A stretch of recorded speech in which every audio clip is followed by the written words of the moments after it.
Welcome to Hopeland. Are you into racism, xenophobia, homophobia, sexism, transphobia, or anything else that doesn't take into consideration people's protected characteristics? This one's probably for you. Engaging microphones and powering on presenters. Welcome to Hopeland. I've missed your singy Hopeland singy. It's been a while, hasn't it? But I bet it's been, 2 weeks? How's it? I've been dead. You have been. I've never known you to be so poorly that you don't watch Netflix. That's and YouTube. And YouTube. That's serious levels of poorliness. I didn't read any. I didn't do anything. I just slept, to be honest. We have a meeting on a Friday at work. We have like an end of the week huddle, and that finishes at 3 p.m. Yeah, and I had to talk in this one, and I did my talky bits. I said to my manager, "Look, I'm not feeling great. I just suddenly went downhill about lunchtime." So I filled myself with paracetamol and ibuprofen and shoved oranges in your eye and Earl Grey, and I was ready. But I did say to him, "Look, I'm not feeling. I'm feeling quite dizzy and a little bit weird. I'll do my best to get through it." So I did my bits, and then literally just walked in the front room and went to sleep, face down. Just walked in the front room, face down, went to sleep. 3 days later. Yeah, it was like 3 days later. It was felt that I should probably see a medical professional because I was still asleep. I just didn't move. Yeah, it was a Grand Prix weekend as well, and I just noticed you got your Williams. I got my Williams. Do you like Williams? I do. I'm a big Williams fan. Yeah, they're at the back of the grid this weekend. Are they? Very, very last. Yeah, which is great. That means they can make all the progress. It does. Yeah. But yeah, no, I just slept, and then they decided to fill me with antibiotics, which I didn't like. I've still got ringing in my ears, and they gave me doxycycline. Didn't like that. No. But anyway, I went back to sleep for another few days. Dogs and cycling. I like cycling. Yeah. But yeah, so yeah, no, I've been pretty awful, really. Yeah. I'm just about recovering. Have you got a Williams baseball cap though? I don't have a Williams baseball cap. That'll sort it. Is that what I need? You get one of them. That'll all the paracetamol in the world, mate. You just need the cap. I do. Well, that would be nice. It's Miami this weekend, the Miami Grand Prix. Yeah. As we are recording this particular show, it's Saturday. Yeah. And it's the Miami Grand Prix, and I like the Miami Grand Prix because it's bonkers. Yeah. It's just as an American thing as it's possible to have. Do you know what I mean? It's just like F1's a big deal. Yeah. As it goes around the world, but in Miami, it's just like that, but squared. Yeah. Do you know what I mean? It's got like Vin Diesel turns up and do you know what I mean? All these like Hollywood A-listers turn up and it's just all glitz and glamour and exciting. I'd be interested to hear whether this biker gang transmits through the mic, because I'm going to check this in a bit to see because that's some motorbikes. That's a lot of motorbikes. So what do you call a group of motorbikes? A florid. A florid? A florid of I don't know. Like a group, a gang. It's a gang. Is it like a... I mean that... Oh... That was the last one. Yeah, I wonder what the police would call, like somebody somewhere. A gaggle. The police would be like, there's a squad. A murder. That's crows, isn't it? A murder. It is. I always liked that. A murder of crows. Yeah. It's very excellent. So what have you been up to then? While I've been dying. What have I been up to? I haven't done a lot. Have you not? No, I've actually been really enjoying myself. You're normally like every time I say anything to you, like, I've got to go and do this. I've got to go and see a man about an ostrich. Or, do you know what I mean? You every day you're busy doing something. Yeah. No, there's been less of that. It's been quite nice, really. Yeah, there's been some bits. Yeah, but mostly not bits. Just watching. Finished. The Three Body Problem. Yeah, finished that. That's a bit because I think actually last time we did a podcast, you were telling me about that. I was. Yeah, I think I was aggressively telling you had to watch it. Watch it now. It's like when you get a new album, isn't it? You've got to listen to it right now. Yeah. And everyone looks at you like, what? Just go away. Yeah. So I've been doing that, and then I've been doing a lot of work, and then I fell down this racism hole that I was. You said that we spoke about what we wanted to talk about on the show. And I got back, it was a little gap, and then I got back a thing from Chris just saying, I'm really into racism at the moment. I was like, well, I don't know. Well, maybe. So what spurred it on was I was at a training thing with work, and it was to do with a new thing they've been launching this last sort of year or so, which is the anti-racism framework. It's been around a couple of years. Yeah. So the idea behind it is that it's not good enough just to not be Not racist. be racist yourself. Yeah. Yeah, it's about like dismantling racist structures and actually, acknowledging it. That, like, because I thought I was I'm all right with racism. I'm good at it. Yeah. I can call it out. I know what it looks like. And I perhaps at one point in my life, I perhaps was a bit when I was a younger person because of my environment that I was brought up in and all that sort of stuff. And I think I've done all right recognizing it. And it was going to that course that I suddenly realized, oh, no, you're not. No. Yeah. And there was this whole kind of grid of like, where are you at with this stuff? And I wasn't very far along on this journey of kind of, heading towards being anti-racist. So it was a bit of an eye opener. And one of the, because I thought I was doing all right, and a few of the participants who were there, they absolutely like wiped the floor with me. But really, just really gave me some home truths, and some of the things that I was saying, they actually called that out and said that's actually a racist statement. I was like, what? Wow, what do you mean that's a racist statement? And it's like because. And I couldn't put my finger on what it was. And one of the guys said, one of the things you're doing, which is what most people who have white skin don't do, is you're listening and going, oh God, I've got an opportunity to learn here. Yeah, most people try and fight you off. And that was their thing of saying, like, if you want to listen to this, look at this book. It's called White Fragility. Yeah. And get through it. And I did it. I've listened to the whole thing in a day. Oh, nice. Over a couple of days, the last couple of days. And honestly, I was just like, we are so far like nowhere near this. I think it's that before you can learn anything, or before you can learn anything new, you kind of have to acknowledge that you don't already know everything and you're not already right. And I think for me, this it's not limited to racism. I think you could bring almost anything into that, right? Yeah. But it's these things that are not. They're not analytical skills necessarily, right? So they're kind of these like human interaction skills. I teach a core skills course that we do every quarter, and it's fascinating the number of times we'll look at a particular topic. We did conflict this week, and it's fascinating because people think they already know how to do this stuff. Yeah, do you know what I mean? It's kind of this inherent. Well, like you said, I'm not racist. Yeah, or the statements like. I don't see races. I don't see colour. Yeah, that was a big part of this thing of like. So I'm all right, right? Yeah, yeah. I'm not the problem. Yeah, and then it's that you say it's that next step of then being able to call out when somebody is being racist, but then also the steps after that of being able to make sure that the environment, if the environment that's cultured, isn't. It isn't excluding somebody based on their sex or the color of their skin and those kinds of things. And I think, but it takes time to think it through, right? Do you know what I mean? It's not something that you just.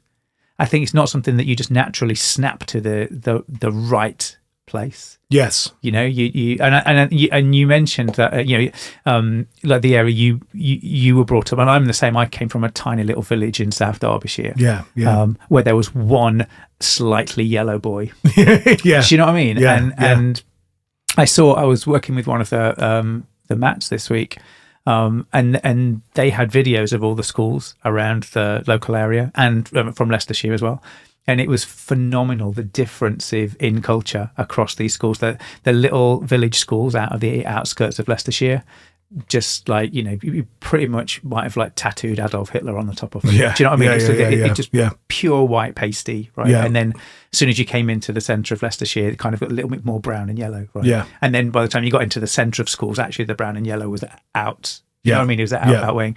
And it really hit me. It was one of those things that, when you kind of see it visually. Yeah. Do you know what I mean? It just kind of, it was like an explosion going on. I was just like, oh, so do those kids that are out in these village schools, they're not going to, they're not going to be racist, right? Because they've not seen, they've not experienced that. But that's not the right that's not the right education. The right education is being aware that these people exist and are being like downtrodden. You know what I mean? And being well, this is a bit for me. It was like the realization that the entire worldview and map of the world and the way things are in the society that I live in is geared towards favouring me as a white straight male. I think in the Western world, you're absolutely spot on. I think it is. It's the other thing that's fascinating is and I still find this funny, but it really isn't. It's when you have like D&I teams at work, and they're always pasty or white men. Yeah, exactly. Do you know what I mean? Yeah. And I just think of all the people that I want to help lead me, to teach me how to be a better ally and to be better in this case. It isn't like a 60-year-old white man in a suit. Yeah. Like, that's not going to help me. Yeah. I kind of want to hear from somebody else, please. But it's phenomenal, I think, when you see that. And if this one thing that really, I don't know, like embodies what's wrong with the world and the way we think about like diversity and inclusion and all of that stuff, being woke and all of that stuff, is that often you're being lectured to about it by people that have got no understanding. This isn't their area. They're so privileged. I mean, like we are, so privileged in the Western world. They can't talk to you from a position of authority. No, it's bonkers, really. Yeah, and that idea of during one of the things I got the floor myself wiped at the floor with. I can't remember the right words, but one of the things that happened in this thing was that I said, "Oh, well, I don't really think it's my place to speak about this because I'm not. Yeah, okay, I've not got a position of experience." And someone went, "We need you to speak about this," and I was like, why? Because people listen to you. People talk over us. People, yeah. If you're in a room and we're in a room, people will. You watch them; they will automatically turn their body a little bit towards you to give you the attention because of the color of your skin and because you're male. Yeah. It's that being.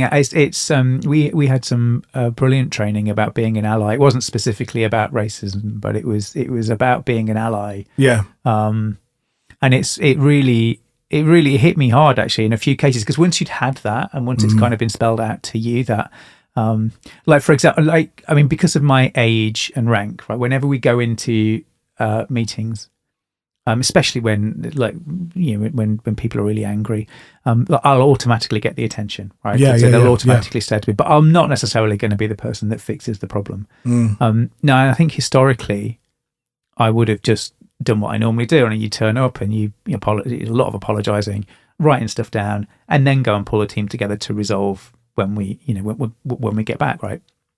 And I've taken to bringing the people into that session and then giving them the floor, right? So as you get that, you can say, well, okay, like, hey, this person, like this woman she's far more authoritative on this subject than I am. We should listen to her, and it's been interesting that because nobody reacts negatively to it. Do you know what I mean? It's not like anyone says, "Oh my God, I'm not. This is awful. I can't possibly listen to a not white man."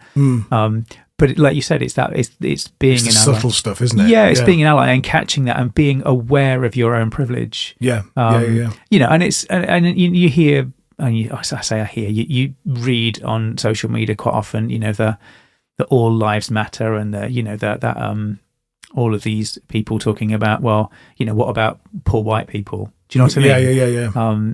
And it's like, well, like for me, what I would hope is that if I was in a position, and I have found myself in this position, right, where you've not been in the Western world, in Japan, particularly, as like a Westerner, you don't get. All eyes won't focus on you. You're at the bottom of the pile of people that are important. And it's funny, as a male, you're a little bit further up the pecking order. But I think I would just hope that my colleagues in that region would support me. And it was that for me. It was that light bulb moment almost where I kind of think, well, I would if I was the expert in the room and I wasn't being listened to, I would hope that somebody on my side would. Do you know what I mean? Help me get the focus so that I could do that control. And you're right. That's kind of what it comes down to almost. And it isn't specific about race or or color or sex. It's about all of those things. Also, we did this. Well, Carolyn on my team did this brilliant session about introverts and extroverts. Right. And I'm quite introverted, right? I'm quite introverted typically. But she was talking about this thing where for introverts it's really difficult to be visible. Do you know what I mean? So it's almost like the person with the loudest voice.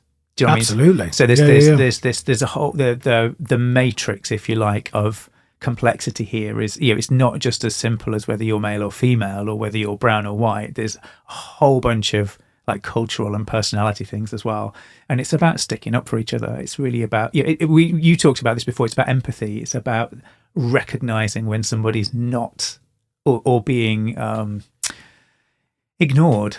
Yeah, and trying to do the right thing so that they're not, and doesn't matter why they're being ignored. The fact that they're being ignored is the important bit. And I had a couple of experiences recently, things to do with like going to the conference, the NEU, and then also going to a gig in Nottingham where suddenly ordinarily in the little pond in the bit where we live, the local gigs that we're involved in and the local meetings that we run. It's funny what you said about rank, because of and it's not something that I'm not someone who will sit in a whole court, but. And doing the teaching stuff, but people kind of know who I am if that's a weird sort of thing. So when I walk into a room, people's little sort of body language bits change, and all of a sudden, and I didn't notice this until I'd gone somewhere where I'm not important, right? Of course, and that is so discomforting when you're used to a certain level of the way that people respond to you, in a bit, and so and it's funny what you said about the introversion thing because. Ordinarily, I am quite introverted, but because of some of the things that I have to do in my life, I have to switch on the extrovert character. He's a game face almost. Yeah, it really is, and that's the person that can work a room, can hold court when necessary. It's exhausting, though. It is absolutely exhausting. When it's not natural to you, it's absolutely exhausting. Carol and I were talking about this: is that when if we're at conferences or we are. You're out. We've got in a couple of weeks. We've got to go to London to a partner summit, and we'll both have to. We're both there. We've both got to lead it. So it will just be busy, and they'll be talking to people, and it will be that whole mishmash of trying to lead the thing, make sure people are where they're supposed to be, make sure that people are getting what they need to, making sure no one's being ignored, making sure everyone's voice is being heard. Just being there and being sociable, and we'll do that for it'd probably be like a 6-hour day, something like that. But then afterwards, I'm done. I was like, we're going out. You're like, no, no, exactly. I've run out of spoons. It is. They all go to the pub normally, and I've got to go down to Brighton the day after. I go to another conference straight after. So, I literally just be curled. I'm traveling with some other product managers, and I've almost purposely booked I've pre-booked my ticket and everything and told them I'll be on the train, but I'm getting on at a slightly different time to you and blah blah blah, because I'll just need to I know that after that day I'll just need to curl up and not socialise. Do you know what I mean? But they'll have a great time. They'll go and have a couple of pints on the train, have a great time on the way down to Brighton. But it's weird, isn't it? It's that that stuff doesn't get heard quite as much. No. Do you know what I mean? There's a big as part of the diversity and inclusion stuff. That kind of thing doesn't get covered, and I think quite rightly, right, to a degree. There's there's an amount of privilege that we get. I mean, to be frank, just by being selected to kind of go and run these things, a large part of it is that privilege, right? And getting the job in the first place. I looked like. And came from the same background as everybody else in the teams that I worked in. Yeah, do you know what I mean? And if I'd have been Indian or I don't know, I've been from some different ethnicity, I don't know whether I'd have been or found it as easy. To get into the environment that I ended up working in. I mean, the fact that we can sit and do this. Is a prime example of that because of the structures that exist that have allowed us to get some funding to. Develop a project to do all the wider things around the Circularity Project, which is the studio that we're sat in now. It all comes potentially from certain doors that have been opened Yeah. for whatever reason, It is that. It's interesting because you hear it talked about as privilege, and I think it is privilege. But I think it's it's interesting because you kind of hear it as this almost nefarious thing. It's kind of like some body somewhere decided, oh well, like pasty white men, they're going to have privilege. Do you know what I mean? And then it's almost like a list. Whereas as you go down the list, you get less privilege, right? And it isn't. I think it's just a function of those people historically were in power, and people tend to trust people that look like them. Yeah.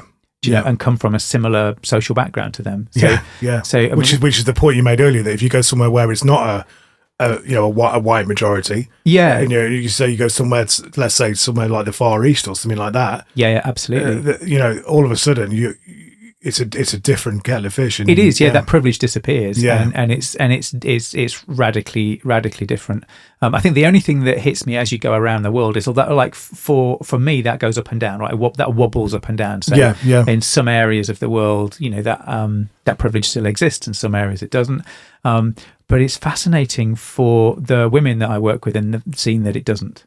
Yeah, okay. Do you know what I mean? There is very few places in the world. Like, I can't think of any case ever where I've been in an environment where women have been privileged. Wow. Do you know what I mean? You and that's one of the ones that always leaps out to me, because I'm really fortunate. Like, most of my managers have been female. Yeah. And I've worked with some of the most amazing women in technology that have been there because of their skills. They've earned that right. They've probably over-earned that right. Right. They've probably worked harder.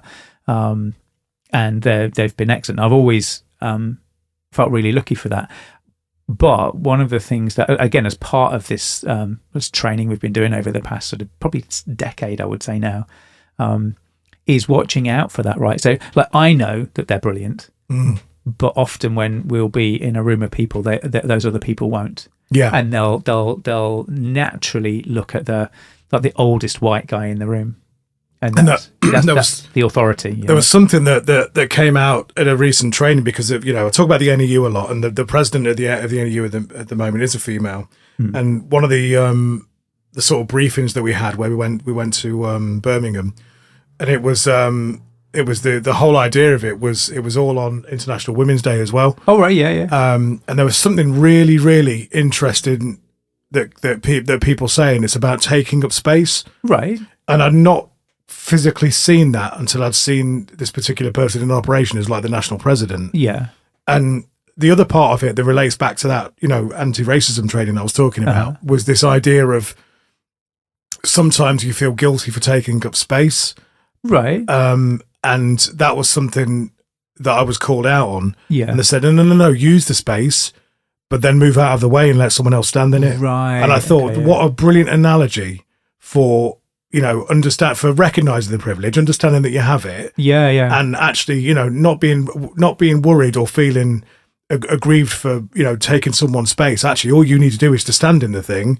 And then once it's there, step out of the way and let someone else do it. Yeah. But you almost have to sometimes pave that idea of normality, which I think is kind of the thing that you're talking about there. Yeah, I think,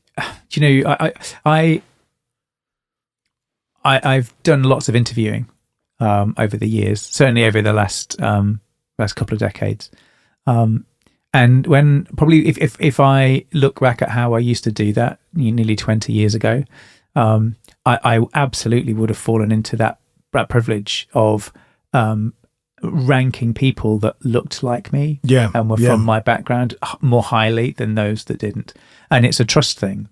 So it's kind of like, well, I know I can do it. I know I'm a decent, good person. So if these people that look like me, they're going to be decent and good people too. It's that kind of tribal thing where you kind of, they're going to be good without realizing it. Where I would have, I would have probably come up with a reason. They were more articulate, or they were able to do these tasks, right? And I think they're good things for us for that particular role. And no one challenged you. So no one would challenge you about 20 years ago. Yeah. Hey, what about the brown boy that you interviewed? You know what I mean? Yeah. None of that wouldn't have even occurred to anybody to talk about that. Hey, there was a woman. How did she do? That wasn't something that you would talk through. But it's interesting now. It is, and it comes up. It's more. You're challenged more. Yeah.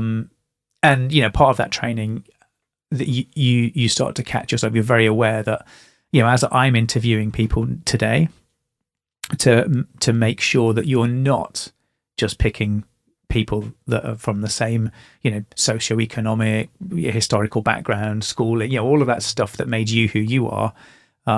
You're not just choosing people that look like you. And it's that, again, that probably over the last 10 years, that's been a really big change for me. Like our current team, I think I've been in the recruitment cycle for everybody since 2016 when I joined this team. And it's amazing. When I joined the team, there were 4 like middle-class white boys. Right? Yeah. That was it. Yeah. And now I think the team is at 16 and it's evens. It's kind of roughly evens, male and female. Yeah. And actually the like white boys from England are now, there's only 2 of us, I think. There are 3. And the rest are all from continental Europe. Wow. And it's been fascinating. And a large part of it has come from that leadership asking the question. Yeah. Do you know what I mean? Do we need, as you're going through the interview process, what skills do we need? Where do we need these additional skills? Where do we need additional perspectives from? And so we actually started to look at the regions, do you know what I mean, that we were needing to operate in, and saying, actually, putting a boy from Leeds into Croatia. Yeah. That doesn't feel like the right thing to do, but let's have a look and see if we can find somebody in region that's got the skills that we need. And it's been amazing, because it's almost something a little bit colonial about that, even, isn't it? That idea of like, yeah, you're right, invading another culture in some way. It's a bit bonkers. It's this thing where you're almost, what you're doing by doing that, by just taking more white boys and sticking them out in different areas, you're kind of like ignoring culture. You're kind of saying, well, I don't care. Do you know what I mean? I'm not interested. I'm going to stick this white boy, and I'm going to go and have him, talk slowly in English to a French customer. Yeah, loudly. Yeah, and it's but the impact's been amazing. So not only have we got like better customer relations, we also ended up with better relations in each region, in each subsidiary, right? Yeah, so our team started to then have much better relationships within the regions.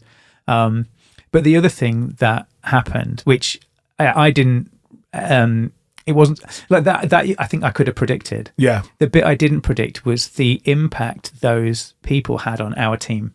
So their perspectives changed and shifted the way we operate. Yeah. So, when we would kind of have these huddles and we would talk about what we were doing, you started to get their culture and their personality feeding back into our team, and that's just made it better and better, right? It's just made us a better team. It's made us more agile, I think, and it's made us all learn and be better. Do you know what I mean? And so, like for me, that I guess that first 10 years of hiring was just middle class white boys. Yeah.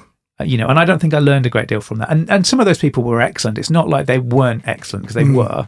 But it really is in probably the last 10 years where we've, I guess it's forced me to be much more deliberate about, roles.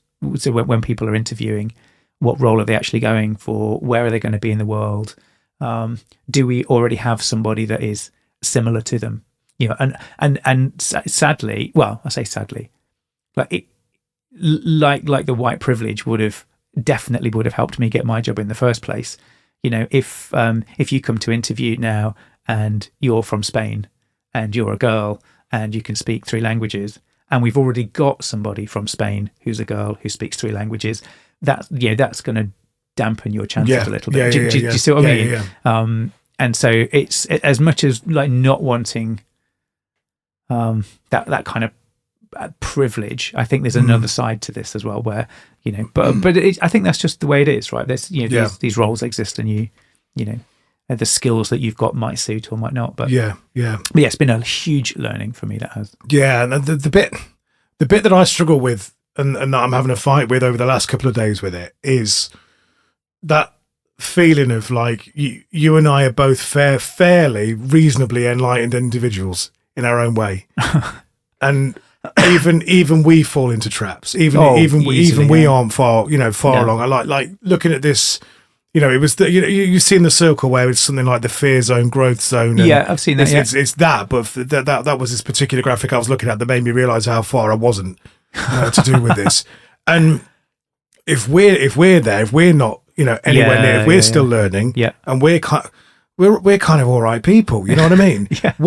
What chance do we have when people are going online and being vitriolic about small boats and Muslims and that kind of thing, or there's still people that cracking jokes about women in the kitchen, and you know what I mean? It's like what how do we deal with this? Because there's still this very it is an island kind of it's a very British thing, it might be an American thing in some way, shape or form, but it's like, how do we deal with this? It's a slow ship to turn, isn't it? Yeah, that's exactly what I'm getting at. I was watching some comedy this morning, some old British comedy, on the back of Fawlty Towers. Yeah. Where John Cleese has written out some comedy, some lines that he felt were inappropriate today. Now, if you ever listen to John Cleese is so John Cleese is kind of on the Brexit side of the house, right? He's kind of a bit right wing and a little bit, you wouldn't describe him as woke and enlightened. Yeah. But it was really interesting. He said that a comedy, it should make people laugh, and it should be like an enlightening and a positive thing. And it's fine to make fun of people, and he said it wasn't like the jokes about race or about women were wrong and that you couldn't do them, and he felt that quite strongly that you could do them, but he felt that you shouldn't be no one should feel victimized from that. So it's absolutely, so it's a shared joke, it's a shared humor, not at somebody else's expense. Yes, exactly. Right, okay. Do you see what I mean? But he said he went back and tweaked and changed some of these things, but he said it was really fascinating because at the time culturally these things were just accepted. It's like it's almost enlightened, but he said you also have to remember at the same time that we didn't have seatbelts. Drinking and driving was absolutely fine. There were, it was a different world, a different culture. And yet now, if somebody drinks and drives now, that's pretty unacceptable. Right? And for the vast majority of kind of, like you can see on National Women's Day, I saw on one of the Facebook groups, somebody posted a picture of an alloy wheel that was all scraped down the side, and just kind of went like Happy National Women's Day kind of thing. It was, it's a really funny joke, women can't park kind of thing, right? And it was fascinating. Seen the state of my car. But the bit that I felt a bit positive about that was, you think the comments back to it were pretty, from blokes were pretty. You can't say that. Do you know what I mean? That's not funny. It's not, it's not true, and it's not funny. It's it's just you victimizing people, and that's not funny. And I liked that. I kind of thought, it shows a bit of change, but and likewise the small boats and stuff, the all of that, and all the stuff in the press about Rwanda and all of that. Well, the thing is, with the general election looming, I think all that stuff's only going to get worse, isn't it? Because it's the emotional. It does, but it felt to me like it's changed a little bit in that there are people defending. Do you know what I mean? Articulately defending and kind of just calling people out and saying, do you know what? That's probably not very funny. That's not. A, it's not true, and B, it's not. It's not very funny. But I think it's just time. It's culture takes such a long time. It's a culture shift, isn't it? To change. It's we I went on a bunch of we had a CEO change. The previous CEO was just an absolute like monster of a man, right? Just it was combative. It was all about being the best, and do you know what I mean? It was a tough culture to be a part of, a really tough culture to be a part of. And then we got a new CEO who was the opposite of that, right? It was all, the first book that he sent out for us to read was called Nonviolent Communication. Wow. Wow. And do you know what I mean? That's day one. It was a radical shift, But I would say that probably took 10 years. Okay. Well, probably 5, but it took a long time for that culture to change, even at a high level, getting all of his directs together, being really articulate about why we needed to change. And it's just taken a long time. And I think culture does. Yeah. But then, I think... Oh, that's hopeful. Yeah. I like what you said about steering the ship, because the ship does move. But it just takes time, and it's dead heavy. And I think as well, and somebody pointed this out to me when I was, I think, whinging and whining about something earlier in my career. But essentially, they said that this happens slowly, so you don't notice it. But the people in charge, people in control, they die, and then they get replaced with younger people, and then they die, and they get replaced with younger people.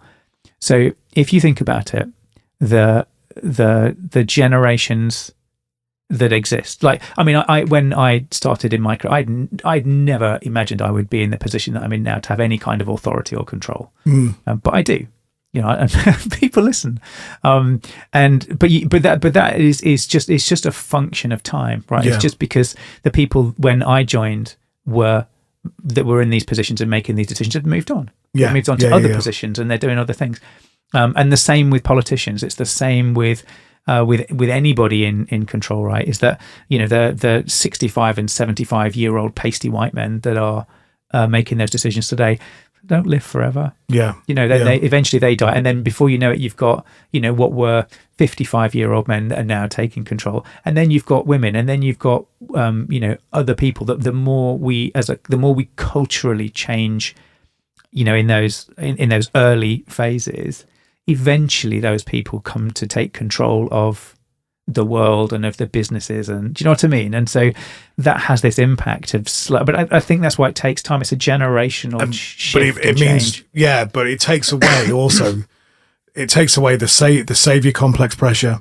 And what it does allow you to do is that if you shift from the savior complex to the steward complex, and instead you become you're just there for now.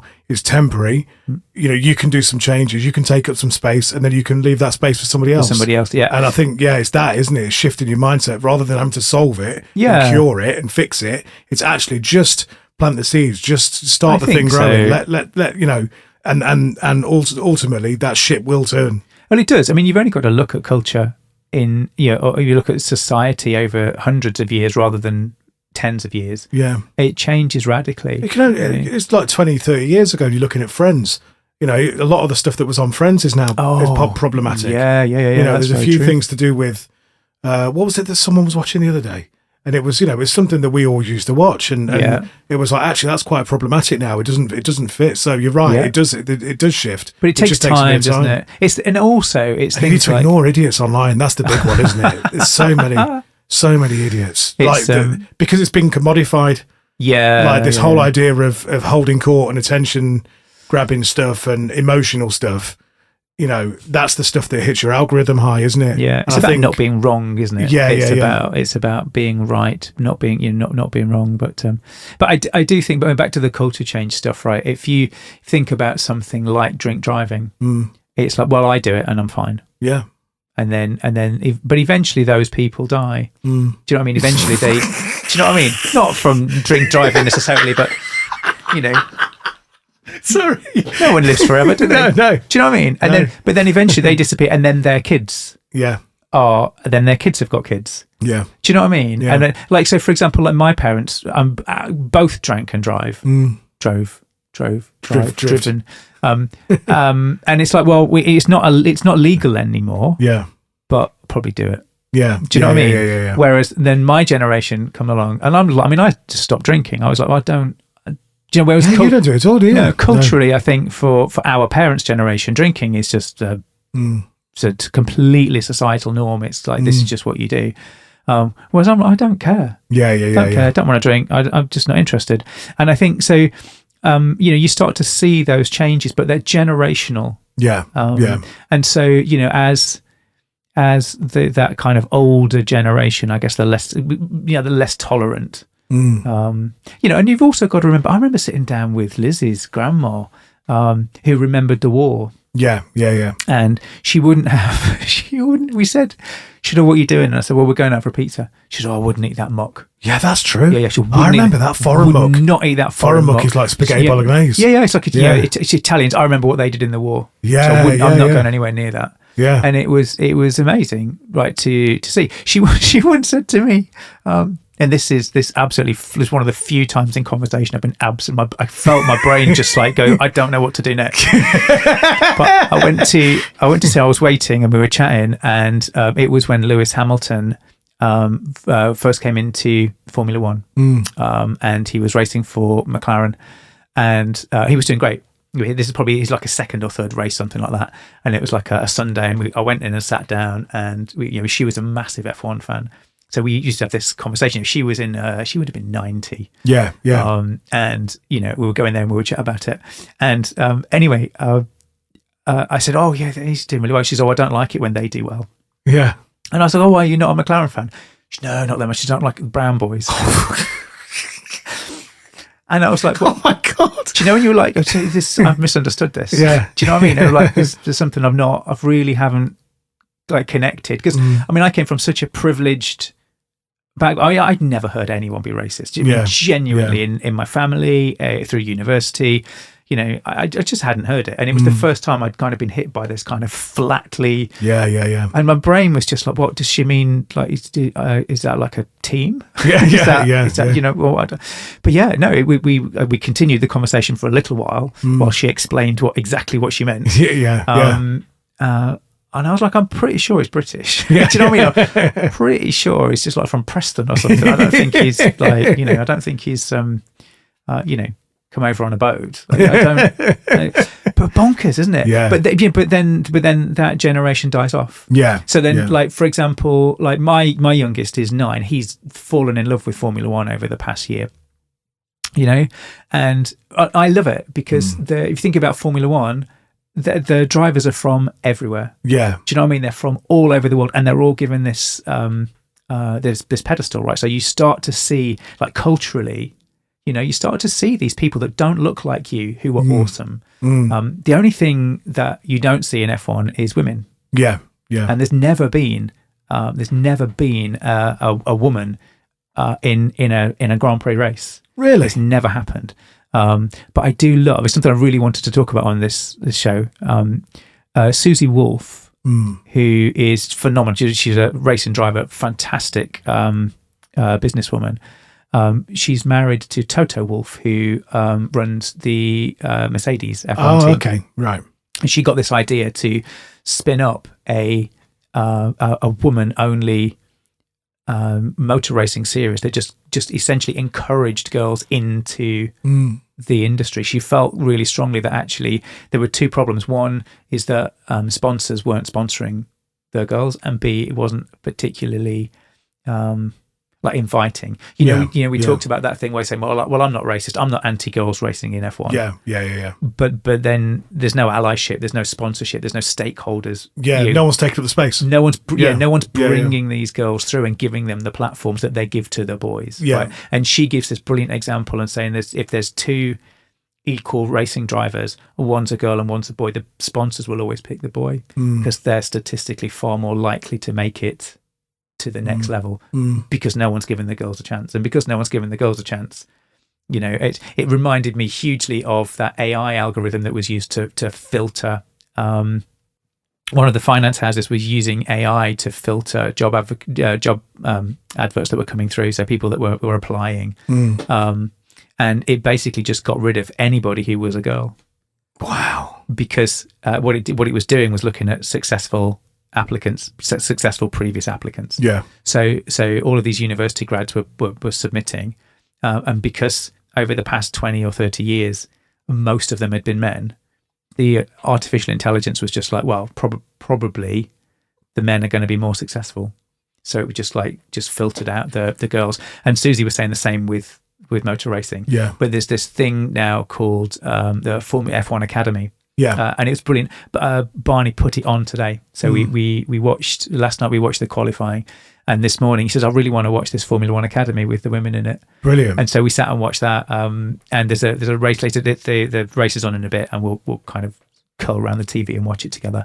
But the F1 Academy is on before, and he's always like, I really want to watch that. Yeah. But I'm thinking like my parents wouldn't. No. Do you know what I mean? No. That just wouldn't have been something that they'd have been like, what would that be? They'll just scratch the alloy wheels. Yeah. Do you know what I mean? Yeah. And so, and likewise, that generational thing about seeing, back when I was talking to Liz's grandma about F1, there were people in there from different nationalities, but probably half the grid were British. Yeah. So it takes time and it takes change and it's cultural. It's one of those things. I kind of think I don't think you can, as much as we would like to rush it through. I kind of think it's just human nature. It's just part of that.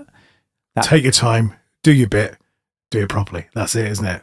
Yeah, kind of. Yeah. I think it's doing the best you can, accepting the fact that you're wrong. Yeah. Right. Accepting the fact that things that we're doing now, that we think we're right at, we think we're doing the best that we possibly can. In 20 years' time, my kids will probably listen back to this and go, "Oh, you're such a dickhead, Dad." Yeah. Do you know what I mean? Yeah. And the things that like John Cleese thought was acceptable in the 70s, we'll find things that we're doing today that are not. And I think that's okay. I'm kind of okay with that. I kind of made peace with that. It's really just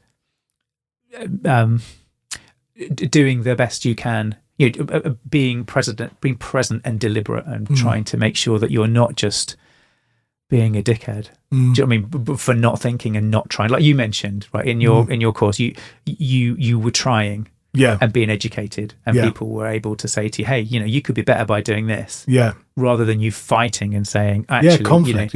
Yeah, being defensive. You go, "Okay, thank you." Yeah. Do you know what I mean? I can. I'll try. I'm not sure I'll be able to do it great first time, but I'll try and I'll do it. And I think that's all we can do. Yeah. But acknowledge the fact that it's unfair. I think that's what it comes down to, isn't it? It's just being unfair. If I go for a senior management position and somebody from India goes for a senior management position, it shouldn't matter that one of us is a pasty white boy. Do you know what I mean? And I think, and it's unfortunately it still does, right? It still does matter, less so than it did probably in the past, but as a culture, as a civilization, we just edge.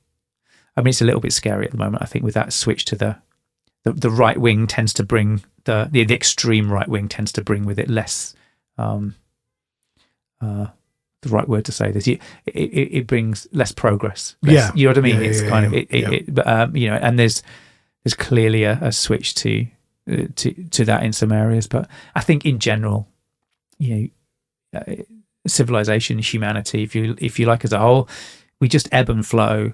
And if you look at where we were 100 years ago and where we are now, there's progress there. So in 100 years' time, bit more. Yeah, it's crappy that it takes that long, isn't it? But I think we just continue to learn. And I think that you nailed it earlier with that that being open to being educated. Where you're getting it wrong. Yeah, cool. Well, solve that one. Yep, done that one. So and it didn't involve Mike Tyson this time. Mike Tyson would solve it. Yeah, he would. He would just punch you in the face, wouldn't he? Punch out of you. He would just punch you in the face, and then that's it. You are done. I don't know what should we call this one. Oh, I don't know. I'm sure Abby will help us. She does. She's not been very helpful lately. Shall we do one? Yeah, do one. See you next time. Ta-ra. Thank you for listening to Hopeland. If you enjoyed the show, you can A. Subscribe on your favorite podcast service. B. Leave a nice review. C. Tell a friend or two. Turning off microphones. Presenters back in cold storage, where they belong.